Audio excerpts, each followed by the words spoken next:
If you have a Bible and you like to follow along, please turn in it to Ephesians chapter 1. This is where we're going to spend our time today. Ephesians chapter 1. One of the features of being a believer that I think most believers cope with or have as a feature of their life is that we really don't understand what it is that we have at our disposal as believers. We don't know because probably we've never had the experience of knowing what is at our disposal as a believer. And we live, for the most part, just like everybody else in the world, as though what we have at our disposal is not really there. There's the pressure of just getting through every day, facing the things we face, jobs, school, sicknesses, plans, all of those things steal away the wonder of the fact that you and I, we go into the Jiffy store down there in Manor, and we walk into that store with God Almighty as a companion. And when we think about it, we realize that His world is the more real of the two worlds. Yet this is the one that consumes us. Let's take a look at the text. I'll begin reading in chapter 1, verse 15. For this reason, because I have heard of your faith, as Paul relates to the church in Ephesus here after he's explained to them all the things that they have, he says this: because I've heard of your faith in the Lord Jesus and your love for all the saints, I do not cease to give thanks for you, and I remember you in my prayers. I pray that the God of our Lord Jesus Christ, the Father of glory, would give to you spiritual wisdom and revelation in your growing knowledge of Him, since the eyes of your heart have been enlightened, that you would know what is the hope of His calling, what is the wealth of His glorious inheritance in all those who believe, what is the incomparable greatness of His power toward us who believe, as displayed in the exercise of His immense strength. This power He exercised in Jesus when He raised Jesus from the dead and seated Him at His right hand in the heavenly realms, far above every rule and every authority and power and dominion and every name that is named, not only in this age but in all the ages to come. God put everything under Christ's feet and gave Him to the church as the head over all things. Now the church is His body, the fullness of Him who fills us all in all. There's a ton here, and I just want to start out by giving you my personal reflection when I read a text like this. It seems otherworldly to me. It really does. I read it, and it's great. I mean, there's tons of great stuff there, but it seems otherworldly. It doesn't seem like something that I can say, oh, I know exactly what that feels like.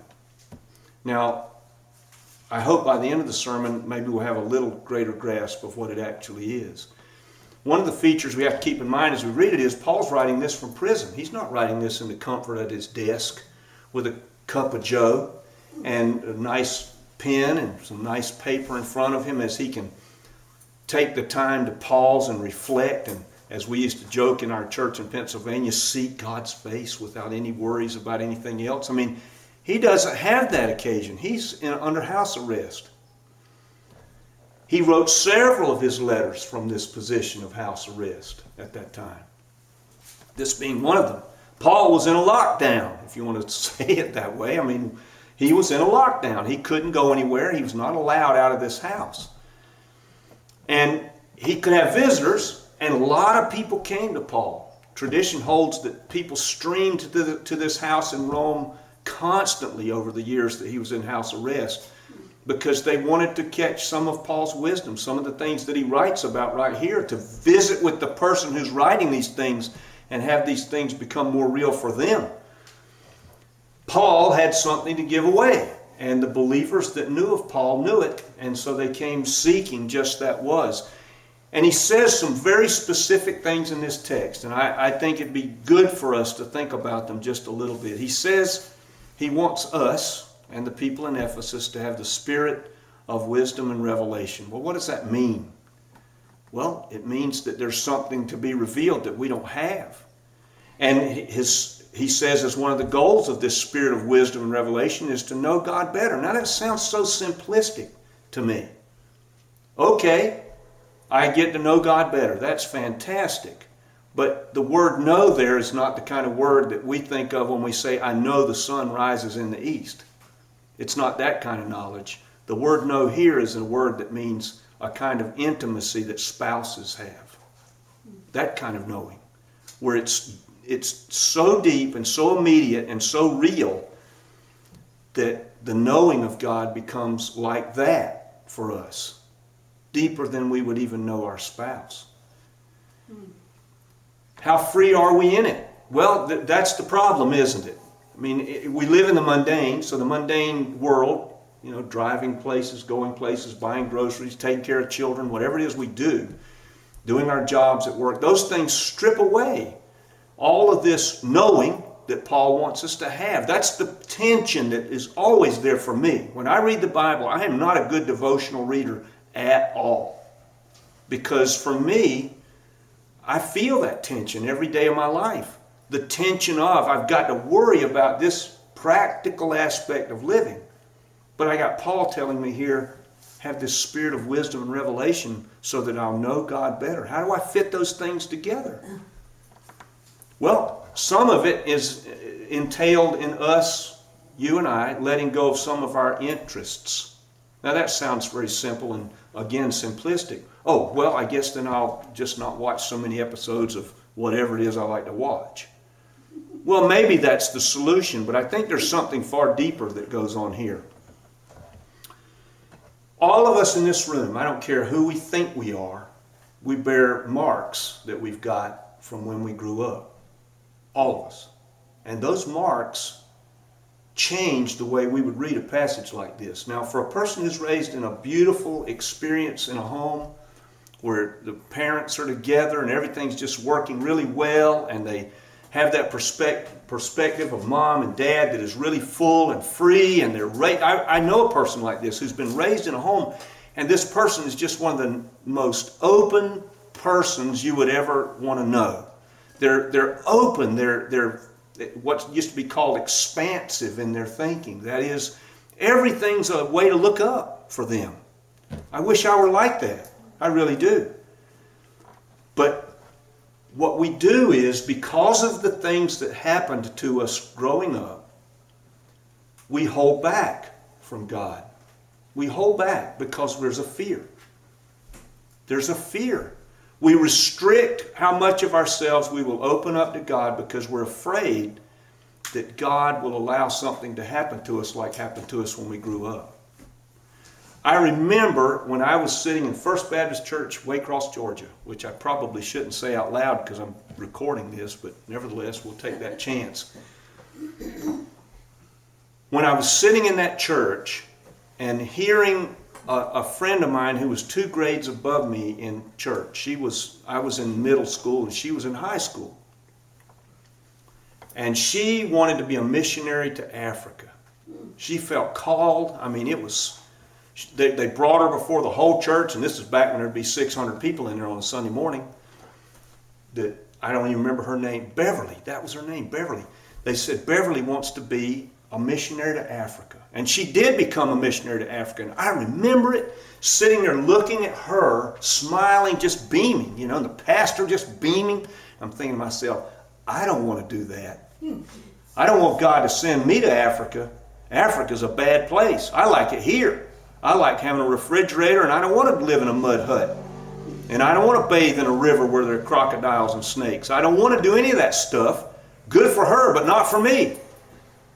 Already, I was holding back. I didn't know the Lord at all, but I was holding back because I was afraid that God would send me to Africa. That's one of the big things that kept me from becoming a believer until I was 24 years old. Because I just thought, man, this stuff these people are doing, I don't want to do any of that stuff. I like it right here where I've got a refrigerator.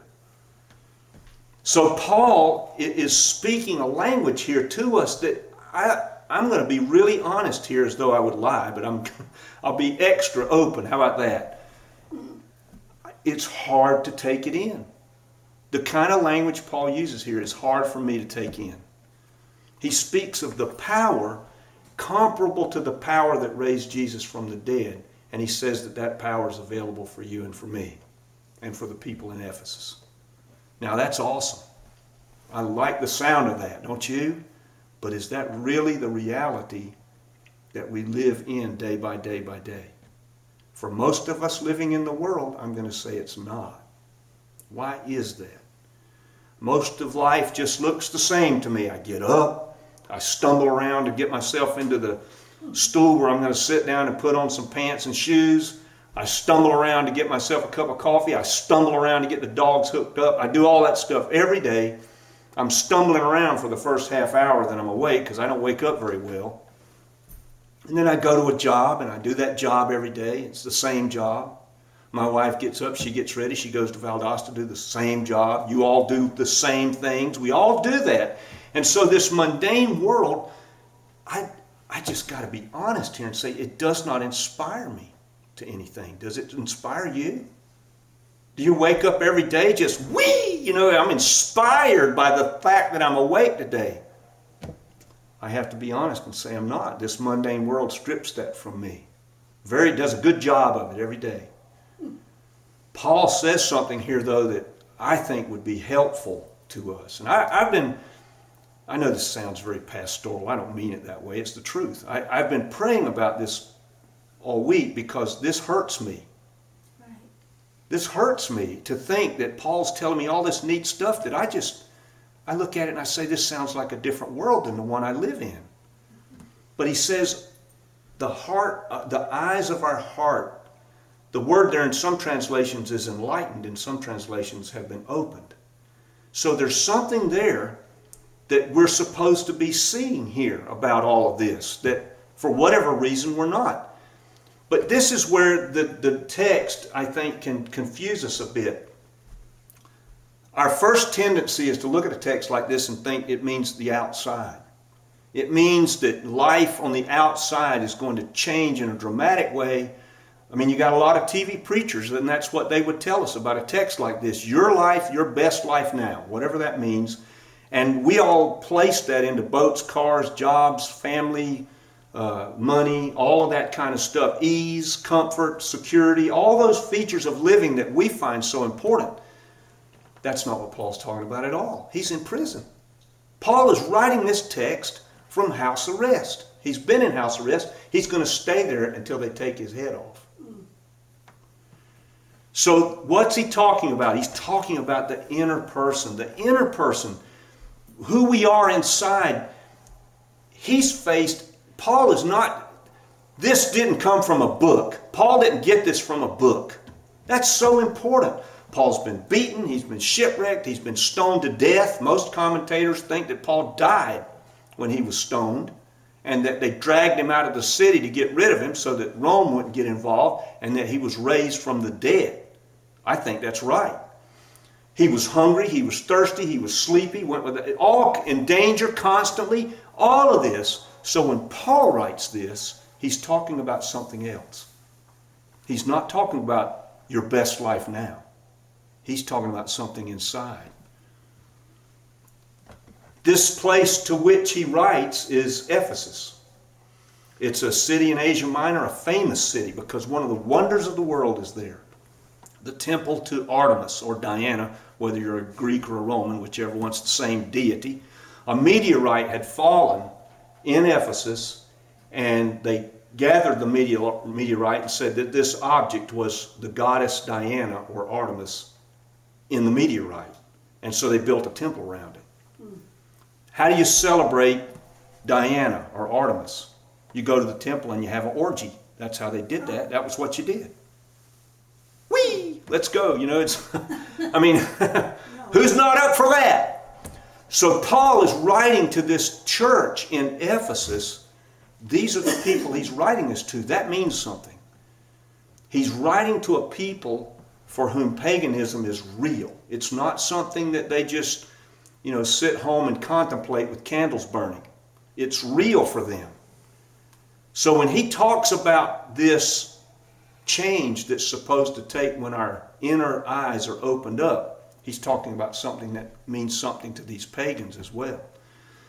He tells us things here that are unseen.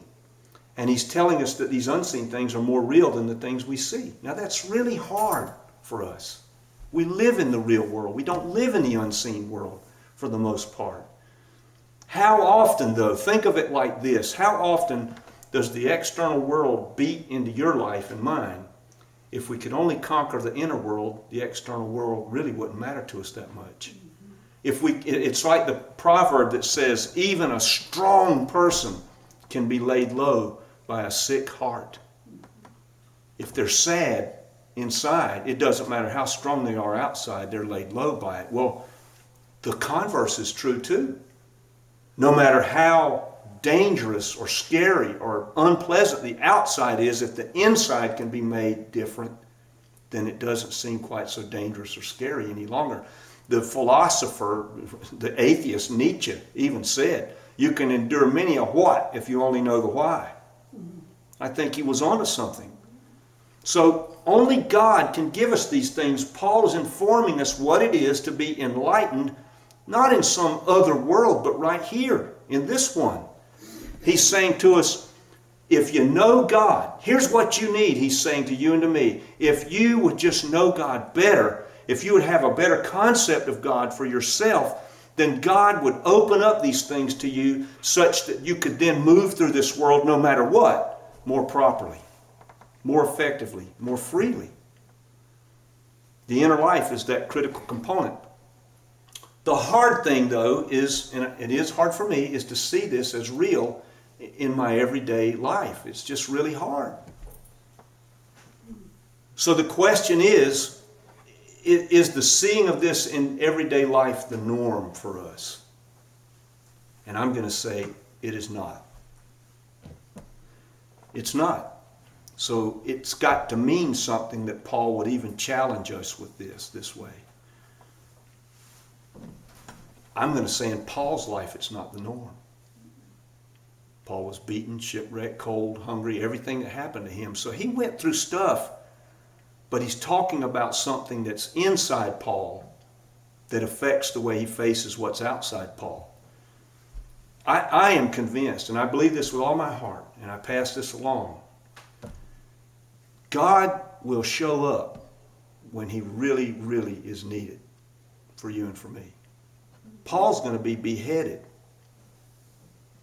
He's going to go into the prison, and the executioner's going to come in there, and they're going to talk to Paul. I don't know what they did. I mean, what did they say to you? Sorry for this. And I have no idea how you talk to somebody just before you lop their head off. But that's what's going to happen to Paul. He knows that.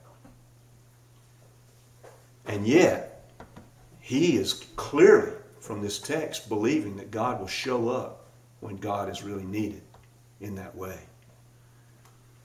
There was a guy by the name of Randolph Hearst. Some of you who are of my vintage would know who that is. If you're not of my vintage, you don't. He was a great publishing mogul. You may remember, if you're of my vintage, you'll remember this. You'll remember Patty Hearst as she joined that terrorist group with a Kalashnikov slung over her shoulder in a photograph on a security camera. You remember that? I do. Well, he was... I'm sorry? She was kidnapped. Yeah, right. It was against her will. That's why she was carrying the Kalashnikov. Her father was just incredibly wealthy, and he loved art. So he collected art for years and years and years. He had a whole warehouse filled with art. And he thought, there's a piece of art I really want. I don't have it. So he sent one of his minions out, fully paid, all paid, expenses paid, to travel the world to find this piece of art. And for months and months and months, this guy, how much did that cost? I have no idea. Searched for the piece of art. Well, he found it. He called Randolph Hearst up, back then on a landline telephone, collect. I found your piece of art. Randolph Hearst just leaps for joy. Where is it? It's in your warehouse. It was there all along. And that's kind of what Paul is getting across to you and me here. This is here. God's power, the power that raised Jesus from the dead, lives in you and me. It's there all along. I think about the way in which these components do show up. Think about it this way. Is it not a consolation to you and to me that God's for us in all the circumstances we face. I mean, that we know it, that He's for us when we face things. That helps me. I can't speak for anybody else. It means something to me. How about the consolation of prayer? That's really big for me. It's not so much that I just go get it off my chest. It's that something happens in prayer, such that when I wake up in the morning, I'm working my morning toward that. I want to go do that.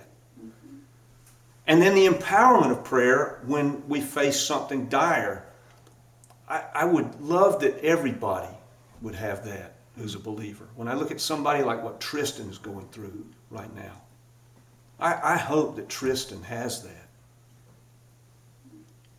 But you know, it might be that God has to bring us to something of a tremendous consequence before we will see things as we really ought. It might be that. And that sounds bad, but I don't think it's bad at all. In 1822, I read this article. This is so fascinating to me, thinking about things that are unseen.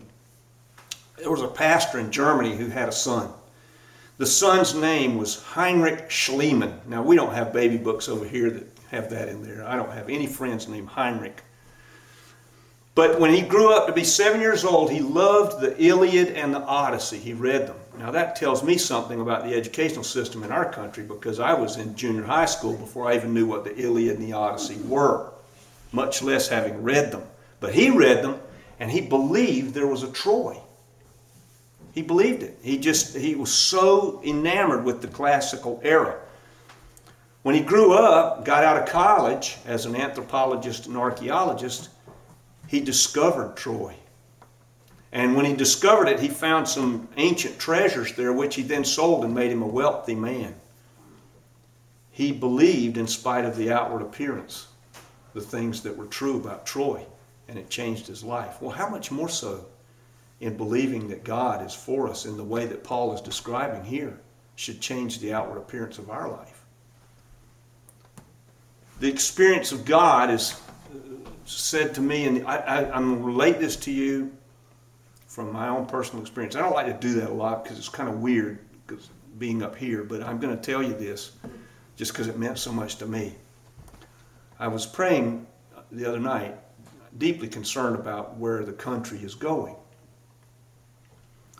And I'm just totally befuddled. I don't understand all of it. I don't know that I can understand the legal machinations or any of that. But I remember distinctly thinking, I didn't hear an audible voice. I've never heard that. I wouldn't say that to anybody. But the voice coming back to me in my head saying, I want you to just believe me. Just believe me. I thought, man, of all the needs we have in this world as we walk through it, and stuff's going to happen. It's happening right today. Who knows what we're going to go home and face? Who knows what's happening that we aren't even aware of? I wonder what those families were thinking while they were sitting at home while whoever was in that wreck yesterday was having the wreck. They didn't know anything about that. It was happening while they were home, unaware. I think the greatest need we have, it is for me, is to just obey that when God says, believe me. I do. And that's what Paul's trying to get across to us here. I don't know where everybody is today, but if I've said anything about which you've got a question, you want to pray with me,